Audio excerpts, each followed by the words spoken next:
नमस्कार, मी संदीप चव्हाण आणि आपण पाहत आहे टॉप न्यूज मराठी। प्रथमतः सर्व गणेश भक्तांना जय गणेश। अगदी गणरायाचं आगमन काही दिवसांवर येऊन ठेपलंय। श्रींचं सन्मुख पाहण्यासाठी आपण अक्षरशः आतुर झालेलो आहोत आणि अर्थातच पुणे म्हटलं की यंदाच्या सार्वजनिक गणेशोत्सवाचं यंदाचं 133वे वर्ष आणि पुण्यात पहिल्यांदा पाऊल टाकलं की कुणीही व्यक्ती पहिल्यांदा धाव घेते ती दगडूशेठ गणपतीच्या दर्शनाकरिता। त्यामुळे सगळ्यांनाच उत्सुकता आहे, जगभरातील सगळेच गणेश भक्त यंदा आम्हाला गणेशाचं तर दर्शन होईलच, पण नेमकं कोणतं मंदिर आम्हाला पाहायला मिळणार आहे, त्याची प्रतिकृती कशी असणार आहे, हे सगळं जाणून घ्यायचं आहे। आणि हे अर्थातच जाणून घ्यायचं असेल तर त्या ट्रस्टचे कोषाध्यक्ष जे गेली अनेक वर्ष या गणेशाची पूजा मनोभावे करतात, सेवा करतात आणि तुम्हा सर्वांना या माध्यमातून एक गणेश पूजनाची भक्ती कशी असावी याचं स्वरूप प्रकट करून दाखवतात।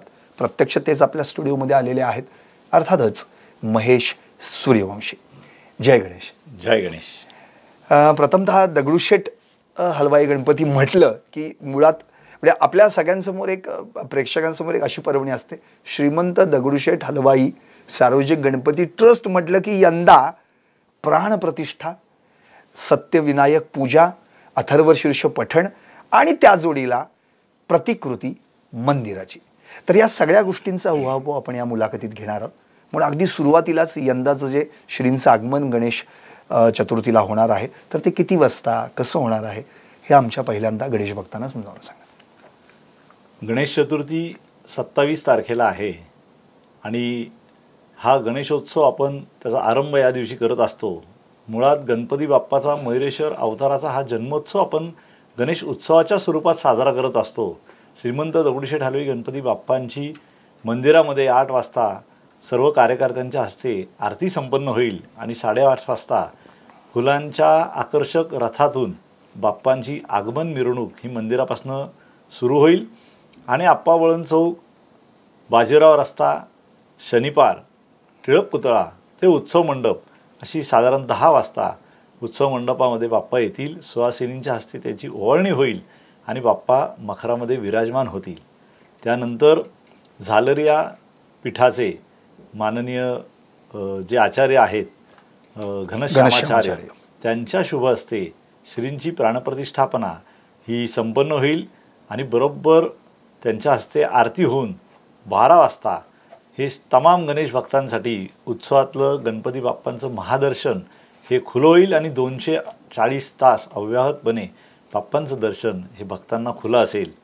त्याचप्रमाणे सायंकाळी आपण जी पद्मनाभ स्वामी मंदिर केरळ येथील मंदिराची प्रतिकृती केलेली आहे, जे अतिशय भगवान विष्णूंचं 108 मंदिरांपैकी एक निवासस्थान आपण ज्याला म्हणतो, जे विश्रांती स्थान म्हणतो, त्याची प्रतिकृती आपण केली आहे आणि त्याच्या रोषणाईचं उद्घाटन हे सायंकाळी 7 वाजता होणार आहे। ही रोषणाई करण्याकरता आपल्या पुण्यातले शामराव वायकर तर आहेतच, परंतु मुंबईवरनं याच्यातले एक्सपर्ट्स हे आपण आणलेले आहेत आणि ही रोषणाई सगळ्यात वेगळी अशी रोषणाई यावर्षी आकर्षण ठरेल असा आम्हाला विश्वास वाटतो।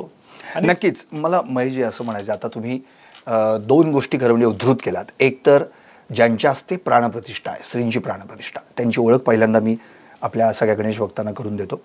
हे मध्य प्रदेश चित्रकूट येथील अनंत श्री विभूषित जगद्गुरु श्री रामानुजाचार्य श्री झालरिया पीठाधीश्वर श्री श्री 1008 परमपूज्य स्वामी घनश्यामाचार्य आहेत। बरोबर।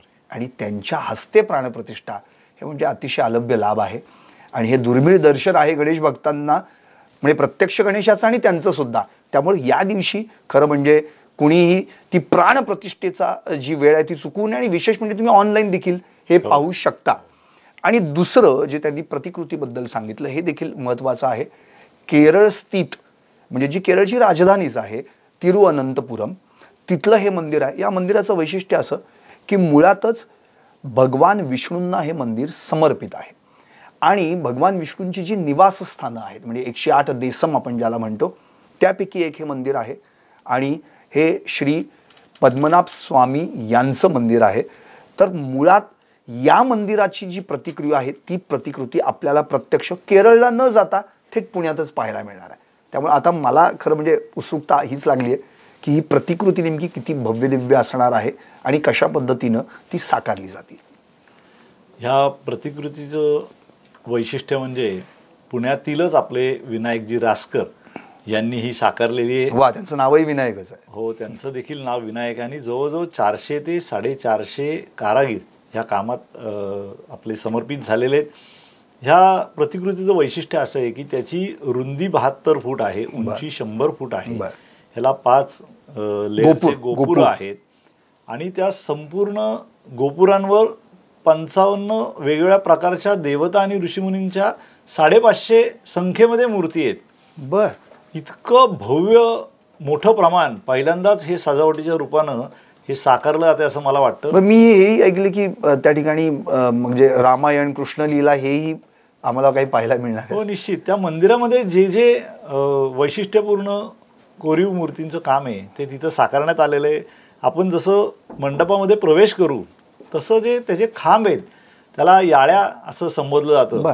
त्याला हत्ती देखील आहेत. अतिशय इतकं आकर्षण आत्ताच वाटतंय ते आकर्षक की लोकांना मोह होईल तिथे फोटो काढण्याचा. आणि जसं जसं आपण आज जाऊ तसं तसं बाप्पांच्या मखरामध्ये हे आपलं सर्वांचं आराध्य दैवत दगडूशेठ बाप्पा विराजमान झालेले असतील, परंतु त्या मखराच्या वर ही भगवान विष्णूंची पद्मनाभ स्वामींची शेषशाही स्वरूपामध्ये विश्रांती घेत असलेली मूर्ती ही विशेष आकर्षणाचा अष्टकोनी याच्यामध्ये अष्टकोनी आकाराचं त्याचं रचना आहे. आणि मखराच्या दोन्ही बाजूला भगवान शिवपार्वती एका बाजूला आणि भगवान विष्णू लक्ष्मी एका बाजूला अशा पद्धतीचं ते स्वरूप त्याचं साकारलेलं आहे. आणि सिलिंग देखील अतिशय वेगळ्या पद्धतीने आकर्षक असं केलेलं आहे. प्रत्येक गोष्ट ही कलाकारांनी त्यांची कलेमध्ये त्यांचा जीव ओतल्याचं आपल्याला जाणवेल आणि प्रत्यक्ष बाप्पा तिथं विराजमान झाल्यानंतर एक वेगळंच चैतन्य त्यातनं आपल्याला अनुभवायला येईल असं मला वाटतं. नक्कीच. आता तुम्ही नुसतं शब्दांनी सजवलं की प्रतिकृती कशी आहे. बरं, आता त्याची कधी सुरुवात झाली, कुठपर्यंत आलंय आता ते, आणि काय म्हणजे अहोरात्र तिथे खरं म्हणजे काम चालू आहे? ह्याचं काम जवळजवळ मे महिन्यामध्ये सुरू झालेलं आहे आणि आत्ता जवळजवळ 95 ते 96% काम पूर्ण झालेलं आहे. अगदी अंतिम हात हा आत्ता सुरू आहे. मंडपातल्या इतर व्यवस्था, फरशी बसवण्याचं काम, रेलिंगचं काम, CCTV लावण्याचं काम, पेंटर्स लोकांचं काम, असं अगदी थोडक्यात 2 दिवसात ती कामं सगळी पूर्ण होणार आहेत. आणि त्याचं टेस्टिंग आता रोषणाईचं देखील चालू आहे.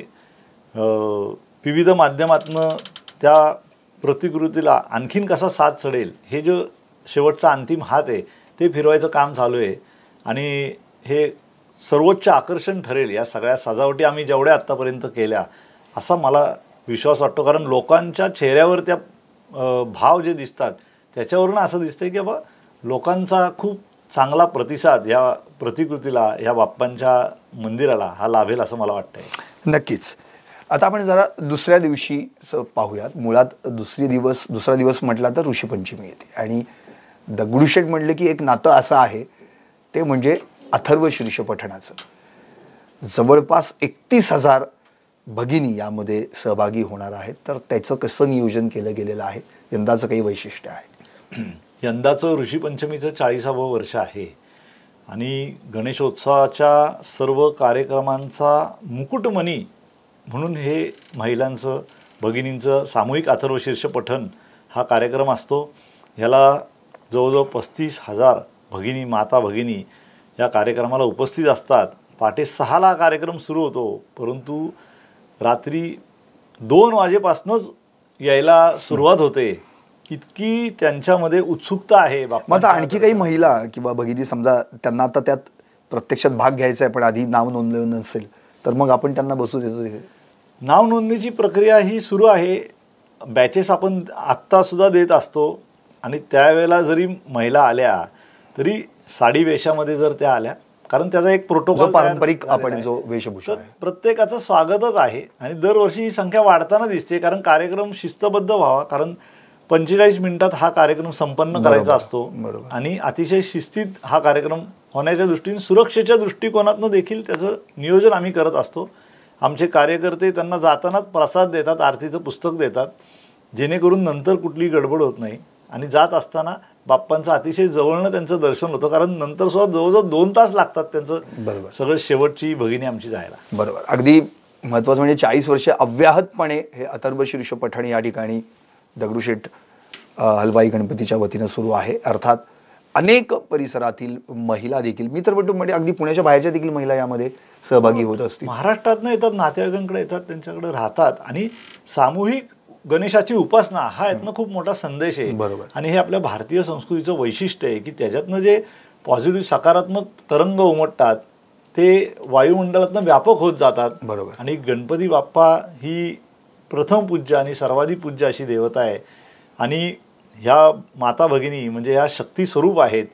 आणि गणपती बाप्पा हे बुद्धीची देवता आहे, बुद्धी हीच शक्ती आहे, हाच संदेश या कार्यक्रमातनं हा आपल्या सर्वांना मिळत असतो. वा, विद्या आणि बुद्धीची जोड आणि त्याला शक्तीची जोड, तर मग आणखीनच उत्तम. आता आणखी एक महत्त्वाचा जो आपण सत्यविनायक पूजेचा साज त्या ठिकाणी आम्ही पाहत असतो तो यंदा 5 सप्टेंबरला आहे आणि म्हणजे अनंत चतुर्दशीच्या आदल्या दिवशी. तर त्या दिवशी नेमकं यंदाचं नियोजन कसं आहे? सत्यविनायक पूजा जसं आपण आपल्या सगळ्यांना माहिती आहे की ब्रह्मा, विष्णू, महेश, आदिशक्ती आणि सूर्यदेवानं प्रत्यक्षात भगवान शंकर आणि पार्वती मातेला ही पूजा सांगितली होती असं त्या सत्यविनायक पोथीमध्येच उल्लेख आहे. तर यंदा कशा पद्धतीनं आहे, काय त्याची नियोजनाची भूमिका? अगदी आपण बरोबर बोललात. उत्सव गणपती बाप्पांचा आहे, त्यामुळे गणपती बाप्पांच्या समोर हे सत्यविनायक पूजनच व्हावं असा आमचा आग्रह आणि अपेक्षा आहे. आपण सत्यनारायण करतो पण भगवान विष्णूंच्या समोर निश्चितपणे तोच केला पाहिजे असं सत्यदत्त आहे माहीत नाही आहे आपल्याला. त्यामुळं जी देवता समोर आहे विशेषत्वाने त्याचंच पूजन झालं पाहिजे. आणि सत्यविनायकाची पूजा आपण सांगितलं तसं हे पंचेश्वरांनी केलेली आहे. बरोबर. त्यामुळे हे लोकांपर्यंत जावं, हे व्रत लोकांपर्यंत पोचावं आणि त्यांना गणपती बाप्पाचे आशीर्वाद लाभावेत याकरता सामूहिक सत्यविनायक हे आपण 21 जोड्या त्या दिवशी बसवत असतो. केळीच्या मखरांनी ते सगळे चौरंग सजवलेले असतात आणि आमचे मिलिंद राहुरकर वेदमूर्ती हे त्या ठिकाणी सत्यविनायकाची पूजा सांगतात, पोथी सांगतात. त्या कथेतनं जो मॉरल आहे तो लोकांना समजा असतो की गणेश हे तत्त्व काय आहे, गणेशाची महती त्यातनं आपल्याला समजते आणि आपला भक्तिभाव अधिक वाढतो. या दृष्टिकोनातनं सत्यविनायक पूजेचं आयोजन हे विसर्जनाच्या आदल्या दिवशी हे आपण केलेलं असतं. परंतु हां, बोला. तत्पूर्वी शालेय विद्यार्थ्यांचं देखील अथर्व शीर्ष पठण हे पहाटे 5 ते 6 हे रोज उत्सव मंडपामध्ये हे गेली 68 सालापासनं अव्याहतपणे सुरू आहे. अरे बापरे. हे सर्व मीडियमच्या शाळांमधली मुलं ही त्याला अतिशय उत्स्फूर्ततेने येत असतात, कारण अथर्व शीर्ष पठणाने वाचा शुद्ध होते आणि आपली बुद्धी तल्लख होते हा अनुभव आहे. त्यामुळं त्या गोष्टीला सुद्धा विद्यार्थ्यांचा खूप वाढता प्रतिसाद आहे. त्याच्याबरोबर आपली भारतीय संस्कृतीची जी प्रतीकं आहेत अग्निहोत्र, सूर्यनमस्कार, योगा यांचे देखील एक दिवस आपण दिलेले आहेत जेणेकरून आपल्या भारतीय गणेश याग आणि या सगळ्या दर्शन व्हावं. गणेश याग आणि दैनंदिन अभिषेक हे रोज आहेत. पहाटे 5 ते संध्याकाळी 5 पर्यंत अभिषेक पूजा आहेत आणि गणेश याग देखील 2 सत्रामध्ये आहेत जेणेकरून लोकांना स्वहस्ते या पूजेला बसता यावं हा त्यामागचा हेतू आहे. नक्कीच. म्हणजे अथर्व शीर्ष गेली 40 वर्ष आणि आत्ता जो सत्यविनायक पूजेचा जो विषय आहे ते गेली अव्याहतपणे 47 वर्ष, म्हणजे 68 सालापासून असेल तर 47 वर्ष त्याला झाली. मला आणखी एक उत्सुकता अशी लागलेली आहे की हे जे विद्यार्थी आहेत सकाळी जे अथर्व शीर्षासाठी येतात तर ऑलरेडी त्यांची नोंदणी आता झालेली आहे आणि अनेक शाळा त्यामध्ये सहभागी असतात. तर त्याचा क्रम लावताना तुमची धावपळ किंवा दमछाक होत नाही का? कारण की कितीतरी शाळाचे विद्यार्थी म्हणत असतील की आम्हाला जायचं आहे म्हणून. नाही, यांची जवळजवळ 1-1.5 महिन्यापूर्वी मुख्याध्यापक संघाची एक बैठक आम्ही घेतली होती. त्यामुळे आणि मुळात शाळा शिस्तबद्ध असतात त्यामुळे त्यांची नोंदणी जशी होईल त्या पद्धतीचं नियोजन हे आमचे कार्यकर्त्यांची वेगळी टीम आहे त्याच्याकरता. अतिशय शिस्तीमध्ये रस्त्याच्या दुतर्फा आपण ते अथर्व शीर्ष पठण घेतो, कारण आपण पाहता बेलबाग चौक ते उत्सव मंडळ आपण मध्यभागी रेलिंग टाकलेलं असतं जेणेकरून दर्शनाला येणाऱ्या भक्तांची देखील गैरसोय होऊ नये आणि इकडे विद्यार्थ्यांचं अथर्व शीर्षण देखील स्लो रीतीने व्हावं अशा पद्धतीची रचना केलेली असते. तर सगळ्या विद्यार्थ्यांना अथर्व शीर्ष पठण झाल्यानंतर आपला पोहे, उपीट, शिरा असा प्रसाद हा रोज दिला जातो. आता आपण थोडंसं एक वेगळ्या भूमिकेकडे येऊ आणि म्हणजे मला असं म्हणायचं आहे की मुळात ट्रस्ट म्हटलं की निश्चितपणे तिचं नावच ट्रस्ट आहे आणि तिच्यावर पण विश्वास ठेवला जातो आणि ती देखील अनेकांवर विश्वास ठेवते आणि मग त्यातून मग सेवेचा भाव उभा राहतो. यंदा दगडूशेठ गणपतीच्या माध्यमातून किंवा ट्रस्टच्या माध्यमातून 50 कोटींचा विमा आपण गणेश भक्तांसाठी उतरवला आहे. ही म्हणजे अगदी आनंददायी गोष्ट आहे. खरं म्हणजे मग त्यामध्ये पिंपरी चिंचवड महानगरपालिकेचा एरिया असेल, कॅन्टोन्मेंटचा एरिया असेल किंवा आपल्या पुणे महापालिकेचा, तर एवढ्या पूर्ण ज्युडिक्शनमध्ये कार्यक्षेत्रामधल्या गणेश भक्तांना उद्या काही हवाई हल्ला झाला किंवा अतिरेकी हल्ला झाला, काही चेंगराचेंगरी झाली, दुर्दैवानं म्हणजे अशा गोष्टी काहीच घडणार नाहीत. पण मुळात यासाठी आधीच सोय करून ठेवणारं सुरक्षा कवच जे तुम्ही यंदा देताय, तर या मागची पार्श्वभूमी काय, कशा पद्धतीने हा सुचला विषय आणि गणेश भक्तांना सिक्युअर करण्यासाठी हा विषय घेतला? जवळजवळ 20 वर्ष आपण हा 50 कोटी रुपयाचा विमा हा गणेश भक्तांसाठी पुणे, पिंपरी चिंचवड आणि कॅन्टोन्मेंट बोर्डच्या हद्दीमधल्या गणेश भक्तांसाठी उतरवत आलेलं आहे. हे एक आपलं सामाजिक बांधिलकी उत्तरदायित्व आहे. या दृष्टिकोनातनं ट्रस्टच्या वतीने हा विमा काढला होतो. न्यू इंडिया इन्शुरन्स कंपनीचा हा विमा असतो.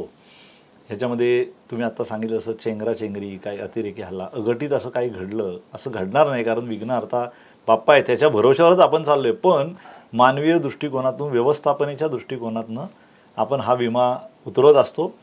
त्यातनं शेवटी जो येणारा भक्त आहे तो आपल्या बाप्पाच्या दर्शनाला येतो आहे आणि त्याला कुठलाही त्रास होऊ नये अशा पद्धतीचं मुळात गर्दीचं नियोजन हा एक स्वतंत्र विषय आहे आणि त्यासाठी विशेष एफर्ट्स, प्रयत्न हे आमच्या ट्रस्टच्या वतीने आम्ही करत असतो. पोलीस प्रशासनाचं देखील मोलाचं सहकार्य आणि स्वयंसेवी संघटना पुण्यामध्ये ज्या आहेत त्यांचं देखील मोलाचं सहकार्य ह्या विषयामध्ये होत असतं. कारण क्राऊड मॅनेजमेंट हाच मुख्य विषय गणेशोत्सवामध्ये नियोजनाचा आता आहे. त्यामुळं त्याचं नियोजन आम्ही केलेलं आहे. त्याकरता पुण्यातल्या जवळजवळ 12 प्रतिथयश हॉस्पिटल्सचे डॉक्टर 24 तास तिथं रुग्णसेवेसाठी उपलब्ध आहेत. ICU बेड आम्ही 9 बेडचा ICU लावलेला आहे, जेणेकरून कुणाला घाबराघोबरा झाला, BP वाढला तर पटकन तिथे त्याला रिलीफ देता येईल, जेणेकरून त्याच्या कुठल्याही जीविताला धोका उत्पन्न होणार नाही. अशा पद्धतीची भाविकांची काळजी ही ट्रस्टच्या वतीने आपण दरवर्षी घेत असतो. नक्कीच. अजून गणरायाचं आगमन व्हायचं आहे आणि तरी देखील मला विसर्जनाचा विषय काढायचा आहे, पण आता त्याला पर्याय नाही. अनंत चतुर्दशी दिवशी थोडे गणपती बाप्पा चाललेत हे म्हणजे ऐकायलाच नको वाटतं, पण त्या दिवशी दगडूशेठ गणपतीची जी विसर्जन मिरवणूक असते ती बघण्यासाठी अक्षरशः अलोट गर्दी होते. जनसागर उफाळलेला असतो. आत्ताच आपण सुवर्णयुग मित्रमंडळाची दहीहंडीच बघितलं आपण, तर पाय ठेवायला सुद्धा जागा नाही, इतकी वाईट परिस्थिती आहे. तर त्या दिवशी जो गणनायक रथ असेल तर त्या पद्धतीची कशी व्यवस्था आहे, काय नेमकं त्या दिवशी? आपण आत्ता जसं म्हटलात की दहीहंडीच्या दिवशीची गर्दी देखील असह्य झाली. नेमका हाच विचार करून 2 वर्षापूर्वी, कारण बाप्पांना रात्री किती वाजता बाप्पा विसर्जन मिरवणुकीत सहभागी होणार हे आम्हाला देखील कळायचं नाही, कारण परंपरेप्रमाणे मंडईचे बाप्पा सहभागी झाल्यावर दगडूशेठचे बाप्पा सहभागी व्हायचे. परंतु रात्रभर बाप्पा सहभागी न झाल्यामुळे लोकांची उलटी गर्दी ही मंदिराकडे यायची बाप्पांच्या दर्शनाला, आणि ती मग आप्पा वळण चौकाकडनं यायची, शनिवारवाड्याकडनं यायची, लक्ष्मी रस्त्याकडनं यायची, जिथून मिरवणुकाच निघतात. त्याच्यामुळे ते गर्दी मिक्स व्हायची आणि अभूतपूर्व कोंडी व्हायची. त्याच्यामध्ये लोकांच्या जीविताला धोका हा निश्चितपणे उत्पन्न झालेला आम्हाला जाणवला. आणि शेवटी गणेश भक्तांना आपण का ताटकळायचं, ज्या गणेशाच्या दर्शनासाठी ते आतुर आहेत आणि जी वेळ आम्ही निवडली त्या 4च्या वेळेमध्ये 4 ते 7 मध्ये कुणीही निघायला मंडळ उत्सुक नसायचं त्यापूर्वी. त्यामुळे आम्ही ती वेळ निवडली की कुणालाही त्रास नको. आणि गणपती बाप्पांना 3ही प्रहर मिळतात. त्याच्यामध्ये माध्यान्ह समयीचा दुपारचा प्रहर मिळतो, सायंकालीन प्रहर मिळतो आणि रात्रीचा प्रहर मिळतो. हे 3ही प्रहर हे साक्षीदार ठरतात त्या विसर्जन मिरवणुकीचे. आणि ह्या निर्णयाचं स्वागत केलं गेलं भाविकांकडनं. 2 वर्ष आपण पाहतोय, जेणेकरून लोकांना नेमके टायमिंग माहिती आहे. आपल्या माध्यमातून देखील ते लोकांपर्यंत पोहोचतंय की बाबा ह्या वेळेला बाप्पा निघणार म्हणजे मी दर्शनाला या वेळेला जाऊ शकतो. आणि रात्री लोक रिलीफ मिळतो, त्यांना प्रशासनालाही रिलीफ मिळतो. आणि दगडूशेठच्या बाप्पाला वेळेमध्ये विसर्जन 8, 8:15, 8:30ला आपलं विसर्जन झालेलं असतं. म्हणजे यंदा आपण 4 वाजता सायंकाळी आपल्या ठरल्याप्रमाणे 4 वाजता बरोबर निघणार. श्री गणनायक रथ हा दाक्षिणात्य पद्धतीचा एक विशेष रथ हा साकारला गेलेला आहे. त्याच्यामध्ये बाप्पा विराजमान होतील आणि बाप्पांची मिरवणूक बरोबर 4 वाजता ही वेळेवर निघेल. आणि तमाम गणेश भक्तांना दर्शन देत देत श्रींचा निरोप आपण सर्व त्या माध्यमातून घेणार आहोत. यंदा म्हणजे महाराष्ट्र शासनानं, महाराष्ट्र राज्य महोत्सव म्हणून हा आपला सार्वजनिक गणेशोत्सव घोषित केलेला आहे. आणि पुण्यावर तर संपूर्ण महाराष्ट्राचं विशेष प्रेम आहे, कारण की पुणे म्हटलं की गणेशोत्सव. सांस्कृतिक मंत्री आशिष शेलार यांनी ती घोषणा केली आणि आपल्याच ट्रस्टचे सरचिटणीस आणि आमदार कसबा पेठ मतदारसंघाचे हेमंत रासने यांनी ती विधानसभेमध्ये ती भूमिका पण मांडली होती आणि त्या दृष्टिकोनातून दुजोरा मिळाला आणि आता तर घोषणाही झाली. तर मला असं म्हणायचं की हा यंदाचा सार्वजनिक गणेशोत्सव जो राज्य महोत्सव म्हणून आहे, तर त्यात पुण्याचं स्थान काय आहे, आता काय सांगता येईल? आणि त्यात दगडूशेठ निश्चितपणे हेमंत भाऊंच्या पुढाकाराने आशिष शेलार साहेबांनी त्याची घोषणा केली राज्य महोत्सवाची, त्याबद्दल महाराष्ट्र शासनाचे खरंच अभिनंदन केलं पाहिजे. बऱ्याच वर्षापासून आम्हाला आमची ही मागणी होती, राज्य महोत्सव नाही हा नॅशनल महोत्सव म्हणून त्यांनी जाहीर केला पाहिजे. तर भविष्यात ते देखील होईल, परंतु आत्ताशी सुरुवात आहे आणि वेळ कमी आहे. परंतु ह्या राज्य महोत्सवामुळे अनेक गोष्टी करता येतील, ज्या ज्या आपल्या ऐतिहासिक वारसा स्थळं आहेत, मंदिरं आहेत किंवा जे विशेष प्लेसेस आहेत त्याला रोषणाई करता येईल आणि जेणेकरून जगभरातल्या माणसांचं आकर्षण हा गणेशोत्सव ठरेल. कारण गणेशोत्सव म्हणजे पुण्यातनं याचा आरंभ झाला आणि पुण्यामध्ये विशेष श्रद्धेचं आकर्षणाचं स्थान दगडूशेठ बाप्पा आहे. परंतु संपूर्ण पुणे शहरातच ह्या सर्व गोष्टी, राज्य उत्सवाच्या वेगवेगळ्या स्पर्धा आपल्याला घेता येतील, कारण गणपती बाप्पा 14 विद्या 64 कलांचा अधिपती आहे. ह्या सगळ्यांचं प्रदर्शन, रांगोळी असेल, तुमचं गणेशोत्सवाचं फोटोग्राफिक प्रदर्शन असेल, त्यानंतर आपले ढोल ताशाचं स्थिर वादन लोकांना विशेषत्वाने ऐकता येऊ शकेल. असे जे गणेशोत्सवाचे वेगवेगळे एलिमेंट्स आहेत हे आपल्याला चांगल्या पद्धतीने समाजासमोर मांडता येतील. आणि समाजाला एक इच्छा असते, ह्या वर्षी आता आमचे एक नाशिकचे गणेश भक्त मित्र आहेत, त्यांनी मायक्रो गणपती बाप्पा सोन्याचे, म्हणजे तांदूळाच्या आकाराचे मायक्रो गणपती बाप्पा त्यांनी 1 स्क्वेअर इंचामध्ये 275 त्यांनी साकारलेले आहेत. ही त्यांची साधना आहे आणि त्याचं प्रदर्शन पुण्यामध्ये घोले रोडच्या आर्ट गॅलरीमध्ये हे गणेशोत्सवामध्ये होणार आहे. म्हणजे ते अशा गोष्टी विशेष आकर्षणाच्या विषय असतात, ते मायक्रोस्कोपमधनं बघता येतं. परंतु ही आपल्या देशातच हे होऊ शकतं, कारण आपल्या भारतामध्ये ह्या गणेशोत्सवामध्ये इतक्या वेगवेगळ्या गोष्टी आहेत. त्याच्यामध्ये तरुणाई सामील होते, लहान विद्यार्थी अथर्वशीर्षा रूपाने सामील होतात, माता भगिनी सामील होतात, तरुणाई तर असतेच, कारण गणेशोत्सव मंडळांचे कार्यकर्ते महाराष्ट्रात 1 लाख गणपती मंडळ आहेत आणि त्यांचे जर प्रत्येकाचे 100 कार्यकर्ते झाले तरी ही लाखो कार्यकर्त्यांची ऊर्जा ही या गणेशोत्सवामध्ये वापरली जाते. आणि देशाच्या चांगल्या उपक्रमांसाठी देखील ही तरुणाई ही आपल्याला वर्षभर मंडळांच्या रूपाने कार्यरत होताना दिसते. गणपती बाप्पा शेवटी आपण त्याचा उत्सव साजरा करतो, हा उत्सव खूप चांगल्या प्रमाणात साजरा करतो. परंतु मला असं वाटतं की आपलं गणपती बाप्पाकडे थोडं लक्ष नाही आहे, कारण गणेश उत्सव आहे, त्यातल्या गणेशाकडे लक्ष देण्याची गरज आहे, त्याचं स्वरूप समजून घेण्याची गरज आहे, जेणेकरून ह्या म्हणजे मला ह्याच मुद्द्यावर म्हणायचं आहे की खरं म्हणजे जी मिरवणूक असते ती श्रींची मिरवणूक असते, आगमनाची पण आणि विसर्जनाची पण. आणि मिरवणूक ही गणेशाची आहे, तर आपण मिरवायचं नसतं, त्याला मिरवायचं असतं आपण. पण आता ते आली विसरलेलं. म्हणून माझा शेवटचा प्रश्न याच्यावरच आहे की यंदा DJ मुक्त सार्वजनिक गणेशोत्सव पुण्यात व्हावा यासाठी अनेकांनी पुढाकार घेतलेला आहे आणि ते खरंच व्हावं, कारण की वाईट परिस्थिती दरवर्षी, त्यामुळे आपण फार म्हणजे आरोग्याच्या दृष्टिकोनातून तर घातक आहेच आणि प्रदूषणाच्या दृष्टिकोनातून पण. नेमकं याबद्दल काय सांगता येईल, याच्यावरचं स्टेटमेंट तुमचं काय? दगडूशेठ हलवाई गणपती ट्रस्टच्या वतीने देखील आम्ही सलग 5 वर्ष हा प्रयत्न केला होता. भिंतीच्या भिंती स्पीकर लावतात. आमच्या आव्हानाला प्रतिसाद देऊन जे मंडळ लावणार नाही त्याला 1 लाखाचं बक्षीस आम्ही दिलं होतं आणि 5 वर्ष ते केलं. त्याच्यामुळे बऱ्याच मोठ्या प्रमाणात त्यावेळेला ढोल ताशा हा पारंपरिक विषय हा व्यापला गेला, विस्तृत झाला, मंडळांकडनं स्वागत झालं. परंतु मूळ विषय हाच आहे की मिरवणूक गणपती बाप्पांची आहे. जर त्याला आपण बाप्पा मानतोय तर मग कार्यकर्त्यांना आमचं आव्हान आहे की मग गाणं कुठलं लागलं पाहिजे. हे जर तुम्हाला एकदा जाणीवेतनं कळालं की त्याला तुम्ही बाप्पा मानलं तर तुमचा व्हॉल्यूम आपोआप कमी होणार आहे. शेवटी हा आनंदाचा उत्सव आहे. आपल्या आनंदाचा दुसऱ्याला त्रास होता कामा नये, एवढी काळजी आपण जर घेतली तर हा आनंद अधिक व्यापक होईल, अधिक लोकांपर्यंत पोहोचू शकेल. कारण गणपती बाप्पाचं स्वरूपच आनंदमय आहे. त्यामुळे ह्या गणपती बाप्पाची खऱ्या अर्थाने ह्या उत्सवाच्या माध्यमातून ती पायवाट जी सुरू झाली आहे भक्ती मार्गाची, त्याचा महामार्ग होऊ शकेल आणि गणपती बाप्पांच्या चरणापर्यंत आपल्याला पोहोचता येईल असं मला विश्वास वाटतो. नक्कीच नक्कीच महेशजी, आपण अतिशय उत्तमरित्या संपूर्ण दगडूशेठ सार्वजनिक गणपती ट्रस्टच्या वतीनं नेमके कसे उपक्रम राबवले जाणार आहेत, काय काय होणार आहे, अगदी गणेश चतुर्थीपासून ते अनंत चतुर्दशीपर्यंत आपण सांगितलं. विशेष म्हणजे तुमच्या चेहऱ्यावरचं जे तेज आहे म्हणजे नेहमी आम्ही पाहत असतो सगळे पुण्याचे पत्रकार, सतत गणपतीच्या सान्निध्यात आणि सतत गणपतीचं नामस्मरण म्हणूनच ते तुमच्या चेहऱ्यावर आणि ते हास्य दिसत असतं.